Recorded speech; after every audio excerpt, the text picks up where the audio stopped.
Welcome to The Wizard and the Priestess. I am Nola. I am co-host Matt. Welcome everyone. Today we are going to dive into our next element, or our next emotion, which is overjoy or mania. This space essentially correlates to the heart. Now I'm not 100% sure if I'm going to pass this to you yet. No, I'm going to hold on because I wouldn't yet. not yet. Yeah. Too much to say. So is this the carry on from the kidney liver? Is it? Yep, kidney, liver, heart, Yep. or what we're focusing on essentially was we started at the lung, which was grief. Yep. And then we moved from grief into the kidney. Yep. And then we sort of adjusted from kidney moving into liver, anger, but now we're sort of even more into the elements, so we're moving towards the heart and fire. Okay. So I just want to touch on quickly from a TCM perspective, the function of the heart is to create connection. So that's how, that's connection to our outward world, connection to our inward world. If there is a dysfunction in that, we start to see overjoy or elation or mania. And there are some deeper ways to look at this that we won't be touching on today, but just the way that there is, in Chinese medicine we always talk about excess and deficiency. So one of the things that, if we think of it from that connection standpoint and how the heart functions, if there is an excess of connection, so we're overly connected, external stimuli Is this like a codependency thing as well? Yeah, could be. The over-connecting? Yeah. We become like fanatical, and we're essentially attaching too much to our beliefs and attaching too much to this sort of usually external stimuli. So it's sort of that idea of being, and it is a dysfunction, right? So it's the dysfunction of that. So the connection that is normal and healthy and well is when we have friends and we're connected to, we have good ways of communicating, and we feel joy and we feel grateful, and we can move in the world in a way that feels really easy and simple and smooth, with connection to the experience that we're living. So connecting well to the experience that we're living. So when I'm talking about the excess or deficiency, it's excess or deficiency in a dysfunctional way. And so when we've got an excess of joy, when we're like, we're trying to keep up, and actually sort of leads into the next element, which is sort of overwhelm, moving into earth element. Would this be the same as excess connection? You're sacrificing yourself for the other? It can be. Yeah. So that's one way it shows up. Yeah, it can be. And a lot of the time, what I think in today's world, it is that excess looks more like, like following 1,000 people on Instagram, or like being up to date with so many people. So we actually are dysfunctional in that connection, because there is actually a complete lack of connection, because you are giving to someone else and they're not actually giving back to you. So it's like social media, where you're more connected than ever before, but you're less connected at the same time. So the way I was sort of leaning into this, or kind of trying to understand it, but it's sort of like we don't have our deep soul connection. We're not like deeply connected to what we call, so when we talk about the heart in Chinese medicine, it's not just the soul, as in the Shen. So the Shen is the word that we call for soul in regards to Chinese medicine, or the way that I see it. And so Shen, but every organ has its spirit. Right. So it's not just the heart. Whereas from a Western standpoint, we received a few questions, which was really nice. And one of those questions was related to how we focus on the heart when it comes to love, or we focus on the heart when it comes to, moving from that center space, that heart space. As much as that is the case in terms of connection, and essentially connecting to whatever that is, soul, connecting to inner spirit, connecting to external stimuli, whatever that is, There is also what we know as the big Shen, and that essentially encompasses all the spirits, all the souls of each Is that organ. like the overseer? Yeah. Type? Yep. And that's what we move from. Right. Or that is essentially,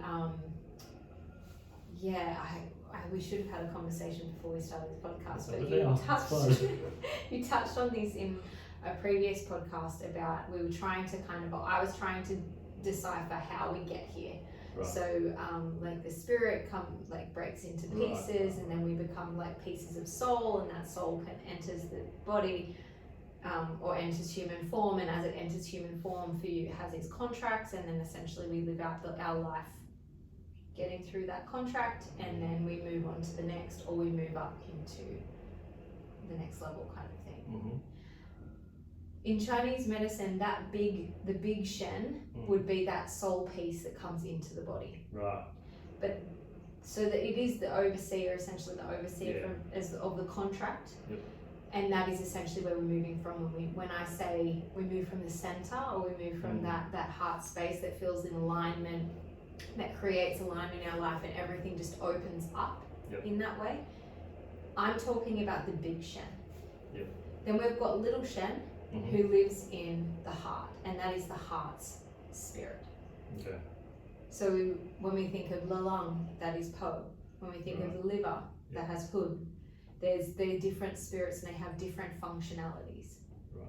So I think last time we may have touched on the three Hun, and they're essentially our gentlemen. They keep our will, our strength. They kind of guide us. Yeah.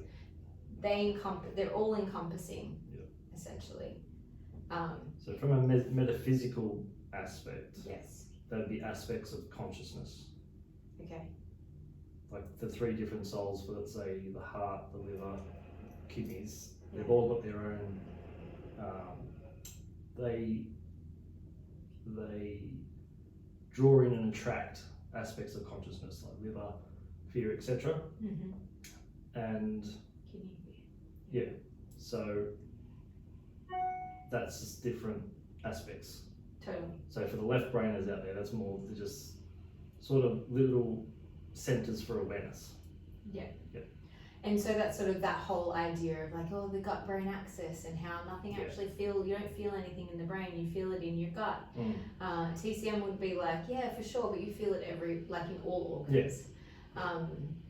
Anyway, so when we come back to that idea of the excess versus the deficiency, so when there is like this mania going on, or when what you would expect to see when someone's heart is out of function is either that they're so connected to everything that they're completely disconnected to self, or they lack it and they have no interest in being around people. They have a difficulty connecting. They've got such a big wall up that they don't let themselves out. So they disconnect themselves from the world. While the other side of that is they're so connected to everything else, they're not connected to themselves.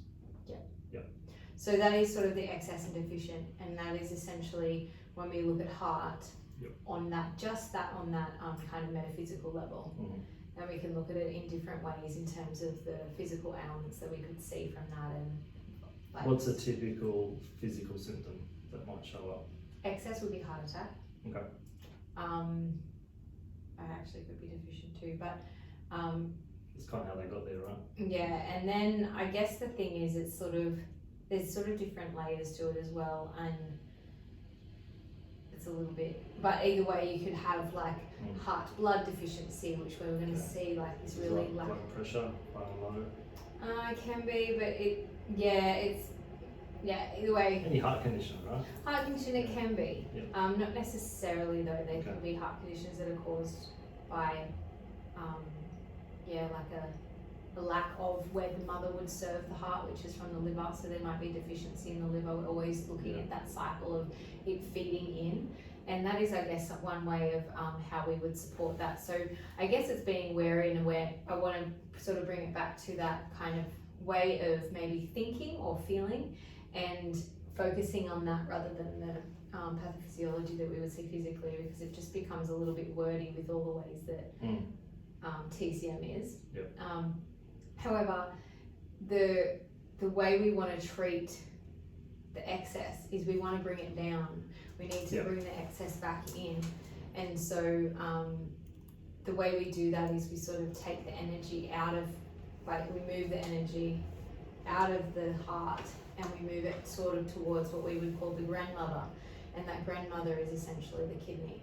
And so the way we would strengthen the kidney so that she sort of holds, brings that down, and then so it filters back into the mother, which is the liver. The mother of the heart is the liver, and then the liver will feed the child again. Okay. Does that make sense? Yeah. So it's sort of like almost like a pyramidal. Everything is pyramidal in that sense. So for example, if we were to look at the liver, which is one step back, the liver is the child, the mother of the liver is the kidney, and the grandmother of the liver would be the lung.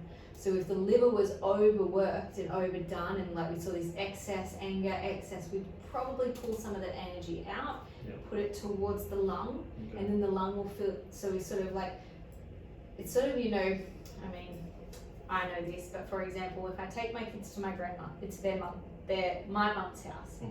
They spend some time there, takes the load off me, I can refuel. And then when the kids come back, mum's just calmed them down to some extent or some level, also riled them up in another way. But then I'm more capable, I can then feed my children better, support them better. So it's sort of like, when they're all out of whack, sometimes it's good to take them to grandma's house, and then mum gets a bit of break, then the mum can then serve the child again. So when we look at the heart and we look at these sorts of excess, or we want to really bring that down. So we want to allow the grandmother some time with the child, bring them back, give them a different sort of love and connection, and then strength, and that will then feed. Then the grandmother will then feed her child, which will then support, so she can support her child. And essentially, that's the function of life, right? That's what we're aiming for and hoping for. That every grandmother is capable and available to the grandchild in that way, so that then they can always. There's always that cyclical nature where they can then serve their child through serving, and then they can serve their child and grandchild. But then if we've got that lack, so if there's a deficiency, say, so where the heart, where you're like actually, you know, feeling really low, feeling like kind of like. Would you go so far as depression? Depression, mania more, you know, like what's that? So it's like tired but wired. Manic.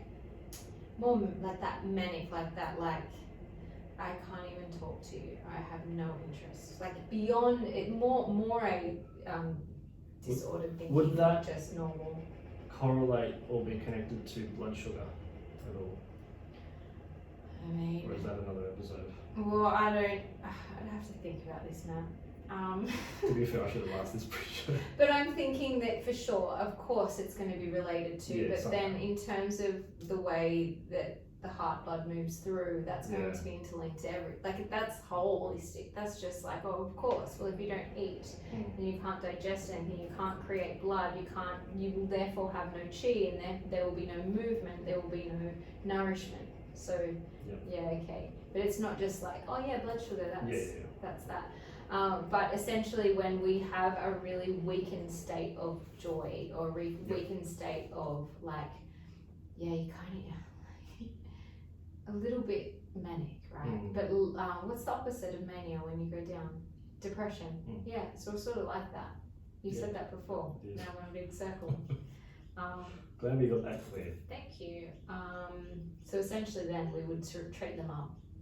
And we would help the mum be able to feed more straight into the child. So she needs to like be really, really solid in that. That kind of works psychologically as well. Archetypally, I should say. Okay, what does that mean? Well,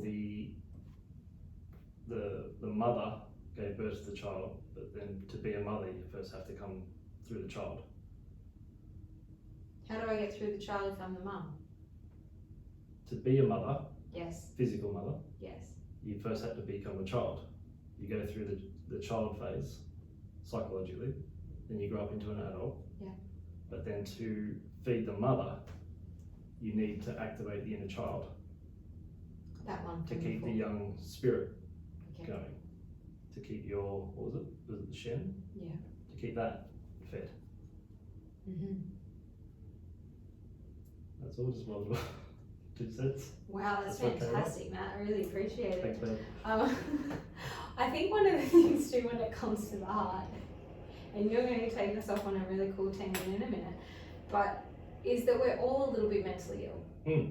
We're all a little bit of dysfunction, like have a bit of heart dysfunction, because we're not, in our day and age, in our world, it is very, very difficult to stay level and to stay whole, because we need the whole to work and function really well, to feel joy. And with all the increase in technology and this movement towards, I don't know, but I have quite a few patients and clients. Some of them really like working from home, but a lot of people they don't want to work from home. They're alone all the time. And yes, they get more freedom in terms of space they can be alone with, but they're not actually having that connection and social time. So what they used to have at work for 8 hours a day, where you'd see other faces and you'd smile and you'd have a quick chat and you'd get back to work, that's now just very insular. And so that heart fire is actually being kind of diminished in a way. And so we're becoming more and more disconnected, which means that we lack the quality of connection, and we start to But also those interactions that you had at work face to face are now digitized on a screen, so then you start developing the relationship with the screen. So when you come to interaction with actual real human people, it's almost like your brain doesn't know what to do anymore. Yeah, right. Did that happen to you? No, thank you for asking. Oh. It's gonna happen now. Zoom works. But no, yeah, absolutely. And this is the thing, we're so reliant on technology, and we're so reliant on it for our connection. I know as a clinician, for me, the amount of people that will message me the day before an appointment and be like, oh, did I have an appointment tomorrow? Or do I have an appointment today? Or miss an appointment because, oh, you didn't send me a message reminder. And I know who you are, and you know I'm talking about you, and you're probably not listening to this. However, I remind them, we make an appointment, you can put that in. But there's an aspect of this technology, it'll feed me the answer. And then we rely on that rather than actually going. I know there's this chat, what's it called, CPT? Oh, Chat GPT. Yeah, that just does everything for everyone. Yeah. So we don't even need to think anymore. Yeah. But I'm hopeful. So I don't see this as I'm not doom and gloom here. Right. I'm the sunshine on your stormy day. My thinking in that is we can focus more on other things. Okay. So we can come back to the connection. Yes. We can come back to the spirit of who we are meant to be. And I know I watched Zeitgeist some 15 years ago for the first time. And I remember there where he was hoping to create was that we didn't have to work in the way we think we need to work. We just get to create and be in a life. But our minds are so wired to this way of being, this way that, we live in, I say this often, but I'm sitting inside a concrete box talking to a microphone, a stick that's transmitting to somewhere else in artificial light. We could have just put it in darkness, but anyway. But it's that is obviously having some form of impact on us, let alone the electromagnetic field that's vibrating through our systems and souls. And so it's just this constant reminder for me that we either get to go into the dark days or we can step in and go, you know what, maybe this is actually it's actually going to do what we hope it does. Where it's going to take the pressure off these mundane activities, and it's going to give us more space to just be more human. And I'm down for that. And I mean, obviously I could absolutely be wrong, but why would I waste my energy on that? How much did we do that through over the previous years, where it was so much energy wasted on the negativity that could happen, might happen, never happened. Yeah, could, should, would, what if. It's anyway, very layered. The other thing from a TCM perspective is that the heart, because I know you want to go into the anatomy of the heart, so I'll give you a little bit of an entry point. Yes. The heart in TCM is seen as the emperor. Right. And so in like, I don't know when, but in China, the emperor obviously was the bee's knees, and therefore, being that, they were the most important. So therefore, a lot of energy and a lot of emphasis. Is that where that comes from? What? The emperor thing. From TCM? Yeah. I don't know what came first, but I think, no, I feel like the name the emperor would have been attached to the theology or philosophy of TCM. Yeah. But it was attached in the way that made sense then. It's like, oh, okay, because the emperor is this really important dude, and like we pray to him and he looks after us, and the emperor runs everything, right? Totally. Yeah. So he does run everything. Yeah. So to some extent he is really important, but we've got to remember that there's like everyone plays a part in that importance, and everyone plays a part in the whole kingdom, even though the emperor is the figurehead. However, a lot of like analogies that I picked up through school would have been something along the lines of, you know, the emperor has to be in charge. Okay. And so forget what I just said, but imagine we are going to go into that and be like, yes, we live in these times where the emperor is in charge. So the thing that I see nowadays is the emperor is not in charge. We're functioning from a place of fear or a place of greed, a place of overdo. So we're moving from like where we've just been, say what we've just been talking about, the fear and the anger. So this like we're burning on these levels, and then the heart is just kind of the emperor who should be in charge, should be making your decisions, actually has no power.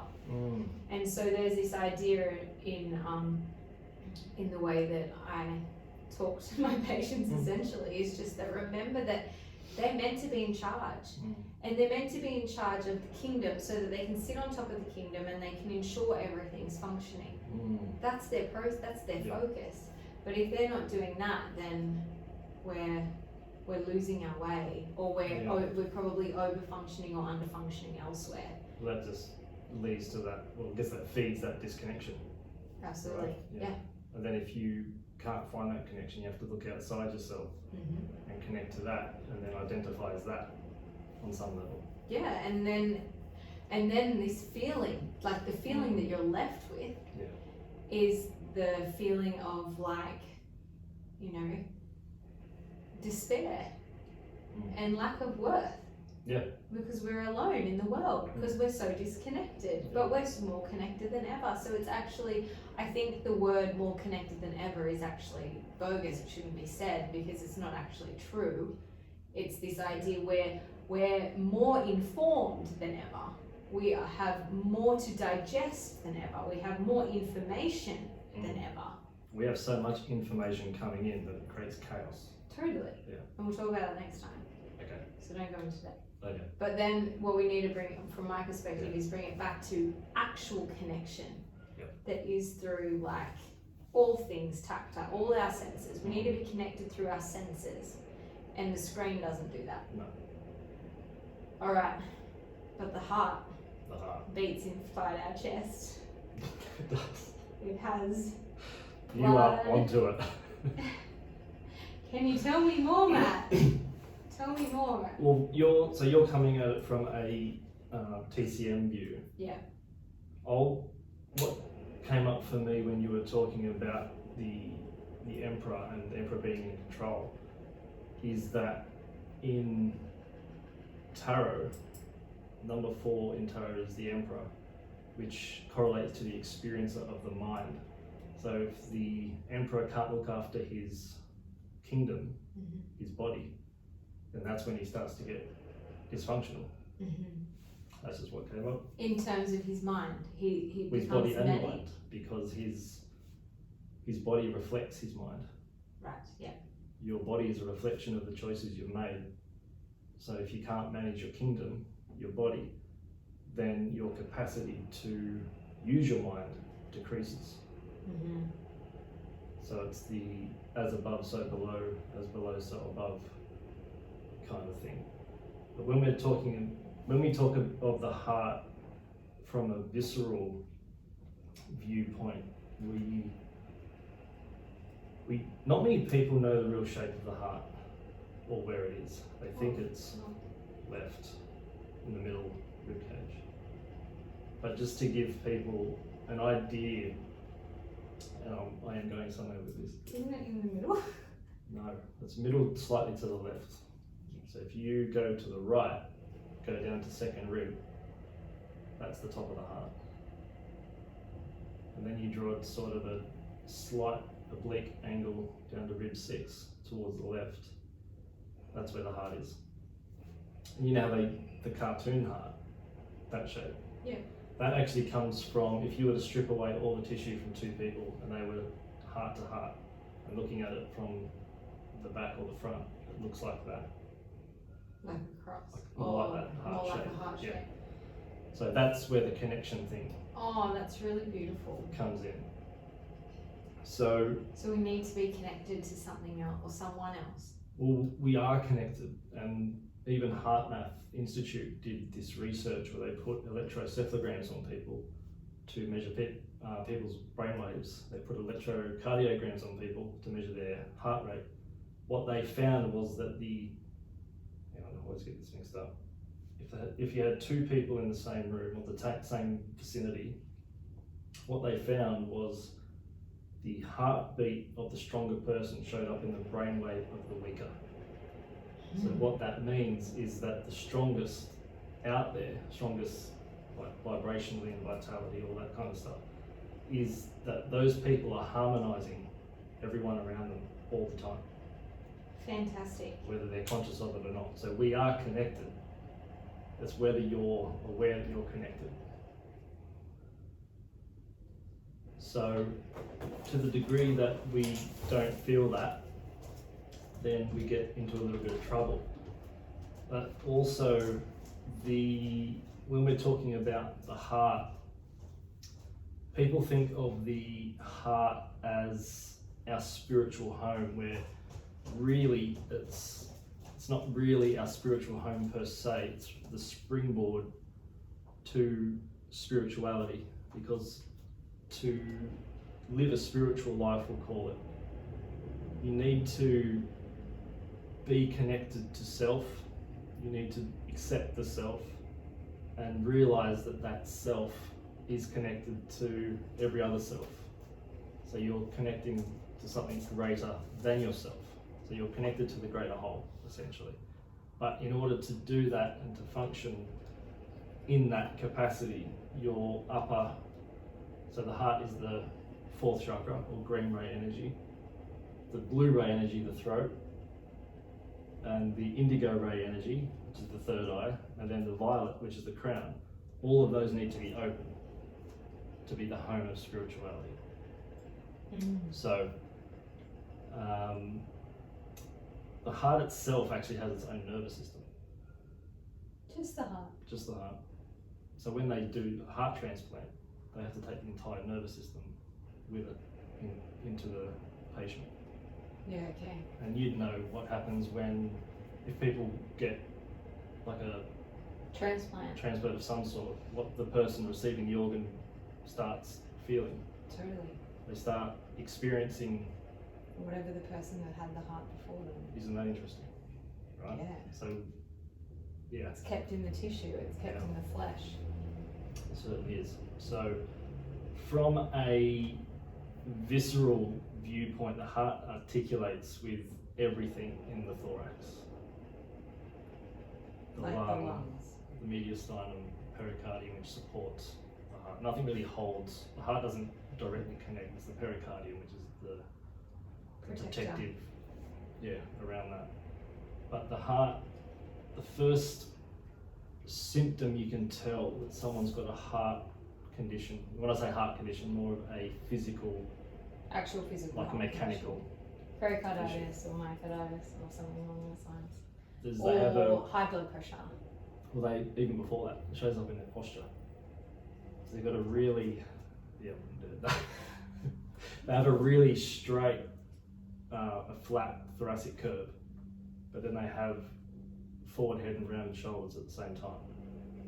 And what often that is, so they're really tall and then they're They poke their head forward. Oh, it's not me. I've got no heart condition.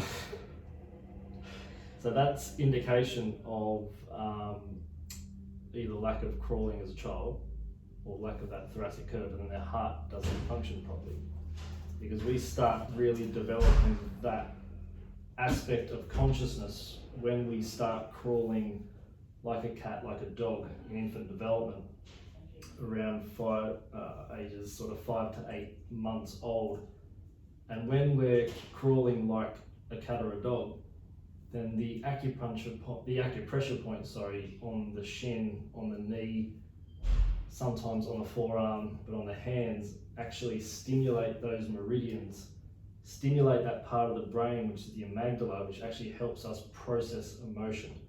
So those people haven't gone through that phase, therefore they haven't really essentially learnt how to not only receive emotion, but they don't also know how to often show emotion as well. But that's often, from a purely postural viewpoint, that's tension in the vertebral pericardial ligaments, which are the suspensory ligaments from the heart connecting up onto the anterior neck. So that can be a lot of forward head posture. It can lead to a lot of thyroid issues and all these kinds of things. And it's all really coming from the heart. And a lot of reflux issues can also come from the heart, because the esophagus, starting at C6, goes posterior to the heart. And if you have either something mechanically going on with the heart, or if you have irritation in the esophagus, it can show up as either an apparent heart condition or often reflux. I'm going to bring you back to crawling. Yep. How long do we need to crawl? All phases. There's several phases of crawling. So you talking about like from start to finish, or just this phase? I think it should take about 12 months of crawling to be able to physically handle gravity. So most and where does that start? Is that starting like from laying on your belly? Yep. Well, it Is starts with really on your back, wriggling around. Okay, so you should walk no earlier than 1. Well, it's not like on your first birthday you have to start walking. It's a. But you should essentially if it takes 12 months, actually you shouldn't walk until 18 months then. Because babies aren't sort of but it depends what's included. It's more of you can handle gravity at 12 months. So if you're seated, that's gravity. Mm. Yeah, okay. Mm. Well, interesting and then I guess that's that thing of like retraining the body into those postures. Therefore, do you believe that if you didn't crawl, then you are now in a posture with that straight back, poked out head, and you're like, oh, the heart's in dysfunction, and you do an exercise program essentially retrains their you reactivate the neural pathways that weren't turned on through those early times. Yep. And then their blood pressure goes down? Sometimes. Often. Let me preface this by saying that anyone who's had some kind of life will have some kind of heart tension. Like everyone. Because we're all a little bit mentally. Have you ever been stressed? Ever? Never stressed. I'm like Zen princess. Zen AF since birth. Right. You introduced me to her. I don't know what you're talking about. She's right. Anyone who's had any kind of life. If you've lived half a life, then you'd have tension in and around the heart. But it doesn't mean you're going to die of a heart attack. It just simply means that the fascia around that will likely tighten. Good quality food, a good, well-designed exercise program, hydration, all that kind of stuff. Yeah. From episodes 2 and 3 and 4. I'd be more concerned about heart attack from taking a statin than I would be. Oh, 100%. Yeah. Yeah, it's actually 700 times safer to get a chiropractic manipulation than it is to take a statin. Interesting statistic. Where'd you pull that from? I done a lot of research. Is it a meta-analysis? Hey, Was that from a meta-analysis? that's just today's useful facts. Useful facts, okay. Well, as long as it's as true as all the other statistical facts that I've heard being thrown around, mystical creature world. Love that. Wizard, you really like... You look really impressed. I agree, I'm sure there is truth to it. I feel like... What are we talking about now? Your 600, your statistic that you just threw out there. Okay. But I mean, it feels good. Sure. Go with it. Okay. So I guess let's come to that point of that sticky point in our episodes where we are maybe thinking about what sort of things can people do to stay strong in their heart, or... Well, how does acupuncture treat? Or TCM? So someone comes in with a heart condition, what's a Well, I typical... wouldn't necessarily do that like that. It's not, that's not how... If someone comes in with a heart condition and I'm like, okay, sweet, let's look at your whole. It's never, I'm never like pathologize the heart as that. So in order to actually understand the pathophysiology of what's going on, if a heart pathology were to show up, I would treat them in the way I described previously, where if it was too much excess, we would bring focus on bringing the energy back into the grandmother, back into the kidney, and if it was a complete lack, we would focus on supporting, like we sort of reconnecting, so really helping. It's sort of the same thing, bringing the energy back to the kidney in order to support the mum. So in that physical sense, like if we think about it from a day-to-day or a day-to-day example as a mother, it's getting the kids to go to grandma so that mum can have a full meal, a good night's sleep, get a massage, connect with her partner in a really like uninterrupted, beautiful way, and then grandma brings the kids back. Grandma feels full because her love cup has been filled by these beautiful little children, and then she can go off and the family, the mother of family, like that central figurehead, can now flow into the children, and then the children feel whole again and feel connected too. Yep. But I think it's quite interesting that the number one thing that a child knows is connection.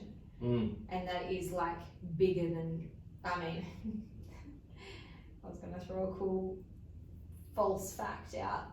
Yeah, do it. More important than breathing is connection, but it is actually not. You must breathe, but we can go into that. We're not going there today. But either way, that idea of that the focus or the most that is important. That is as important as breathing.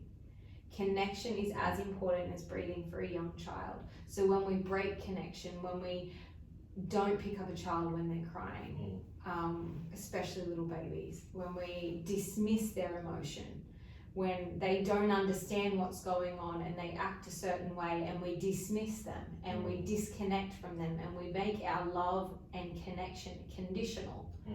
If you are good, I will give you more. If you are bad, I will give you less. That is actually like impacting the emperor. That is impacting their ability to trust self, to trust that soul, that inner knowing, that inner intuition. That guidance system is now being told, we actually can't trust you. And so then we come and then we all of a sudden find this beautiful medium called social media, and we're like, amazing, now like I can feel a little bit of joy through this connection, these hits of serotonin when someone likes my post or does these things, and then I turn away from that and I feel completely depleted and alone. And so I guess do you want to talk about what you would do if someone came in with a heart condition? You don't know. I was thinking more, is there a certain acupressure or acupuncture point that would help open that up? But for the heart, coming back to breathing, the heart sits on top of the diaphragm. So any breathing dysfunction affects the heart. Any heart condition affects breathing. So it's all connected. There's no one thing you would do. I've had people come in with knee pain, feet pain or dysfunction or whatever, and I didn't go near the feet at all. It was right in the thorax somewhere, and I release that tension, and they could move their leg properly, use it properly, or the pain diminished significantly. So it's hard to say what you would do because it's different every time, right? Yeah. And it depends on the person. Yeah, because we treat holistically. You can't just be like, oh, okay, like it's not like a pill or something. No. Like, I mean, for me personally, I would treat the greatest tension at the time when they came in. Yeah. So I know that's affecting everything else. No matter what. But the heart is a huge player, not only physically, but mentally, emotionally, psychologically, spiritually, depending what level you want to work at. It's all there. Yeah, and I mean, if connection is like breath, if connection is as important as breathing, then surely, like, the heart is the. Well, that's when you think of the worst thing they. Of what they do. Think what they do to the most dangerous criminals, like to punish them. They put them in solitary confinement. That's the worst thing you can do. Yeah. To a human being. Yeah.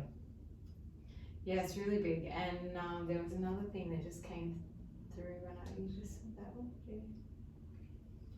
No, it's gone. All right. Well, that wasn't now. Not meant to be. But that's what I was doing. That's meant to be. Good. I was just thinking about, we talk about heartstrings. Like I was saying this story to a patient yesterday. I'm like, anyone that is a mother knows this feeling, and anyone that is a child, which is everyone, knows this feeling that you can feel so deeply connected to your mother by these heartstrings that you don't physically feel.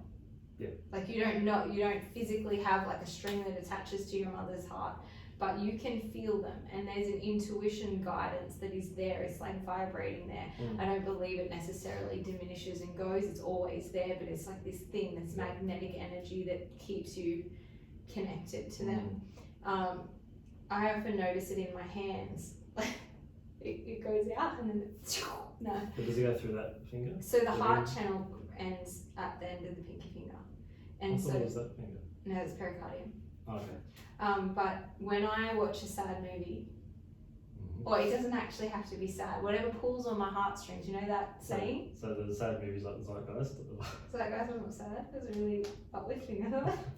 Did we watch the same movie? No, but like if I watch a really sad, it doesn't have to be sad necessarily, it can just like pull on my heartstrings. I literally will get this sensation of pain that'll come down and it'll stop like right at right in here in the palm, which is it's the heart channel. And so it's like I often I don't know I'm necessarily going to feel that way, but when it activates it feels really good. It's like this sense of joy, and I mean it doesn't have to be. I can feel it with like a really sad movie, but I also feel it with a really happy movie. Anyone else feel that? It's just me sitting over here with my heartstrings, but I really feel that it's so prominent, and it sparks joy in me, and I know it's like a really big joy because I can feel it in my It's like when you're heart centered and your fourth chakra just opens up. It just feels like you're leading from with the chest, and it just I don't get the hand thing though. Well, yeah, that's sad for you, but it's... Well, I've got a disc issue, so I get that differently. My finger is actually broken. Okay, so what I would say, do you want to go first? What would be your advice that someone could do at home to either enhance their connection, strengthen their heart, realign their connection to spirituality in terms of what you were just talking about with the chakras and being open? Do you have really simple 2-minute advice? 2 minute? Yeah, 2 minutes. I'm watching the clock. Oh yeah. Okay. 2 minute. So I would say surround yourself in green. At home, clothes, food, get some green vibration in and around you, firstly. Then from an exercise point of view, your heart is more like a diesel engine. So it needs to be warmed up slowly and it can go forever. Really? How do you warm it up slowly? Well, depends on the person's body. Corrective stretching, light warm up, into it.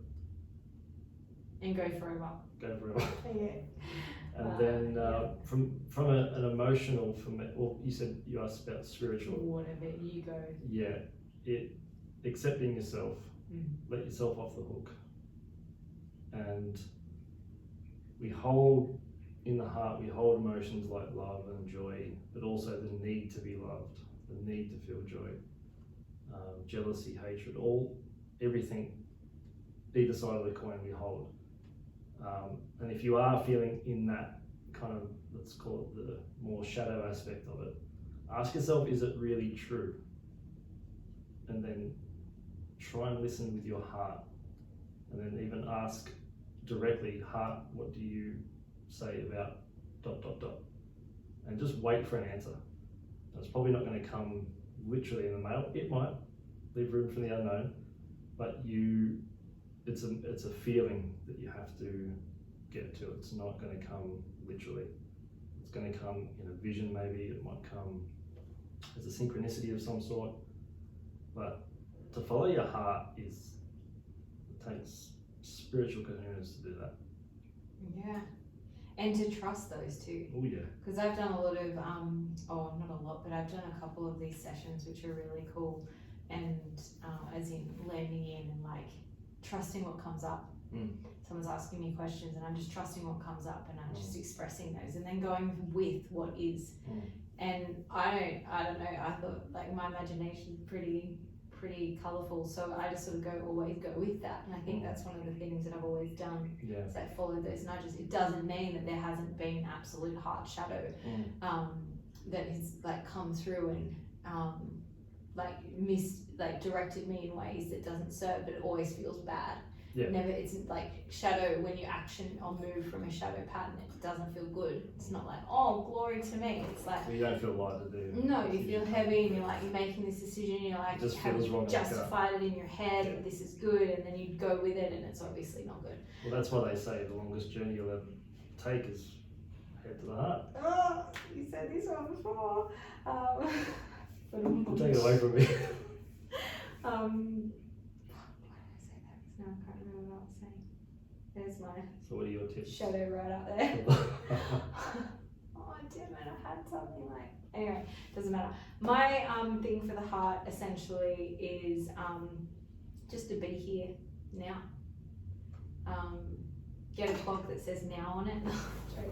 That just came into my mind. Wow. What's the time? Now. You can never diss my jokes ever again. I remember a yoga teacher told me that once, and he's like, I used to walk around Bali with my soft pants on and be like, someone asked me the time, and I literally had a watch that had no ticker or no arms. It just said now. That's not wrong. No, it is now. That's fair. But I was like, and then he's like, I went through that phase of my life, and then I came to and was like, okay, but I have to keep appointments at a certain time. I don't have the ability to trust the sun if it's a cloudy day. Anyway, I don't think he was even versed in that either way. So being here and now, trying to be here in this body, here in this space. So therefore being really conscious of what is surrounding you, what is in your surroundings, where is that prompting you to go. So a bit of awareness in that too. It's what's calling you, right? Yeah. And then lastly, a teacher that I really like, he's a teacher of Huanyuan medicine, his name's Lauren. Anyway, he teaches this Chinfa meditation. And so essentially what we're focusing on is, as you breathe in, your hands come up towards the heart from the center, from your navel. And as you breathe out, you move your hands down. And it's sort of like that inhale, hands come up. And exhale, palms come down. And essentially, soon enough, you can do it without using your hands. But it's sort of like this creating inhale, hands coming up, and exhale, hands moving down to that central point.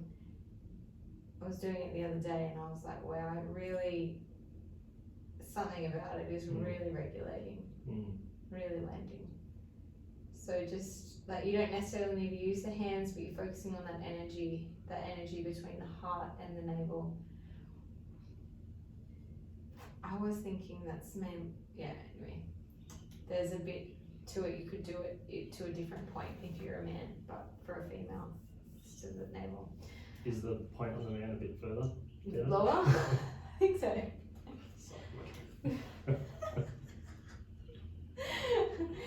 Anyway, I would say that something like that, something as simple as that. I just thought one of the best things you can do for your heart is laugh. Oh. So your heart must be. My heart is bloody rocking. Someone said to me, because I say that I'm really funny and obviously funnier than you, but like you keep saying that. Yeah, but the thing is, I was telling them a funny story, and then I started laughing, and they were like, "Oh wow, you just find yourself funny." And I'm like, "Wow, I just keep sparking joy in myself." And for me, there we have it. That's enough. And if the people around me connect and vibrate to join the party, jump on in, have fun. We can spark joy together. Otherwise, I'll send you a joke. I'll try my best. Check out my Facebook posts. Thanks for joining us today, everyone. We hope you had a nice time. Thanks, guys. See you soon. Bye. Peace.